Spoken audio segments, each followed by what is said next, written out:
আমরা 6 অক্টোবর 2025, এখন বাজে 12:30। আমরা ছায়ালেক যেটা পুলিশ ব্যারাক পারমিট চেক করলো, ওখান থেকে আমরা এগিয়ে এসেছি।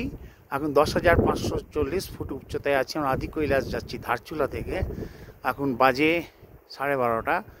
আজকে অপরূপ পরিবেশ, এই বিষয়ে কোনো সন্দেহ নেই। দারুণ পরিবেশ, আরে বাপরে, দেখবার মতো জায়গা, সুন্দর এলাকা, অপরূপ এলাকা। জয়ন্তী দাঁড়িয়ে আছে, আসছে এদিকে। আমরা আজকে কুটিতে অবস্থান করব। অদ্ভুত পরিবেশ, দাঁড়িয়ে আছি, অদ্ভুত একটা এলাকা, সুন্দর এলাকা।